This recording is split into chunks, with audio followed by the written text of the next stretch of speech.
શહેરના ફૂલસર વિસ્તારમાં પીવાના પાણીની ગંભીર કટોકટી સર્જાઈ। પ્રધાનમંત્રી આવાસ યોજનામાં 15 દિવસથી પાણીનું એક પણ ટીપું ન મળતા લોકોમાં ભારે રોષ ફેલાયો। ભાવનગર શહેરના ફૂલસર વિસ્તારમાં છેલ્લા ઘણા સમયથી પીવાના પાણીનો ગંભીર પ્રશ્ન અકબંધ રહેતા લોકોને પારાવાર હાલાકીનો સામનો કરવો પડી રહ્યો છે। આ વોર્ડના નગરસેવકો, હોદ્દેદારો ને પ્રજાના પ્રશ્નોની કંઈ જ પડી ન હોય તેમ પાણી વગર લોકો પારાવાર હાલાકી વેઠી રહ્યા છે। શહેરના ચિત્રા ફૂલસર વિસ્તારમાં લાંબા સમયથી પીવાના પાણીની ગંભીર કટોકટી સર્જાઈ છે। આ વિસ્તારમાં પીવાના પાણીની સમસ્યા ઉકેલવા માટે તાજેતરમાં તંત્ર દ્વારા કરોડો રૂપિયાનો ખર્ચ કરી વોટર સબસ્ટેશન બનાવવામાં આવ્યું હતું અને અત્રેથી સમગ્ર વિસ્તારમાં પાણી વિતરણનું આયોજન કરવામાં આવ્યું હતું, પરંતુ સ્થાનિક નાગરિકોના જણાવ્યા અનુસાર સમગ્ર યોજના પાણી માટે બનાવી હતી, પરંતુ અયોગ્ય આયોજનના કારણે કરોડો રૂપિયાનો ખર્ચ એળે ગયો છે અને પાણીનો ગંભીર પ્રશ્ન આજે પણ અકબંધ છે।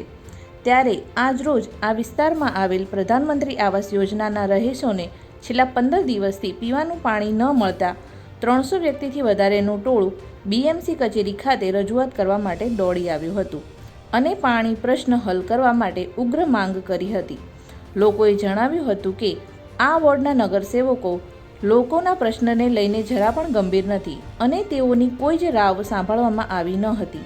ત્યારે પ્રજા પ્રશ્નોની રજૂઆત અને નિરાકરણ માટે ક્યાં જાય એવા વેધક સવાલો પણ સ્થાનિક નાગરિકોએ કર્યા હતા। લોકોનો પાણીનો પ્રશ્ન ક્યારે ઉકેલાશે કેમ તે જોવું રહ્યું। ચૌહાણ આશીષ રમેશભાઈ, ક્યાંથી આવાસને શું પ્રશ્ન છે? અમે ફૂલસર આવાસ મકાન ફાઇનલ પ્લોટ નંબર 16 માંથી આવીએ છીએ। અમારો પ્રશ્ન એ છે કે છેલ્લા લગભગ 15 દિવસથી અમારા ઘરની અંદર પાણીની બહુ સમસ્યા છે।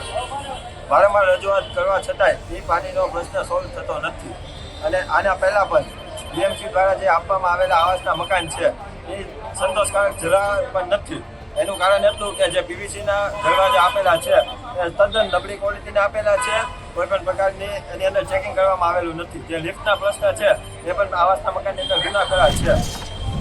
મારું નામ વર્ષાબેન મેર છે। ફૂલસર આવાસ યોજનામાંથી આવ્યા છીએ। આ અમારી બહેનો, બધા ભાઈઓ બહેનો સાથે આવ્યા છે। છેલ્લા 15-20 દીથી અમારા ઘરે પાણી આવતું નથી। પાણી આવે છે પણ પૂરતું મળતું નથી। વેરા અમે આપી દીધા છે, મેન્ટેનન્સ અમે 25,000 આપી દીધા, છતાં અમારે પાણી આવતું નથી, એટલે અમે અહીંયા પાણી માટે આવ્યા છીએ। કોને રજૂઆત કરી અત્યારે? અત્યારે અમારે મેયર સાહેબે રજૂઆત કરી છે, એમની સાથે અમે આવ્યા છીએ। તમને શું કહેવામાં આવ્યું તમે મેયર સાહેબને રજૂઆત કરી દો? 2 થી 3 દિવસમાં પાણી આવી જશે, છતાં અમારે પાણીનો નિકાલ ન આવ્યો, એટલા માટે અમે આવ્યા છીએ।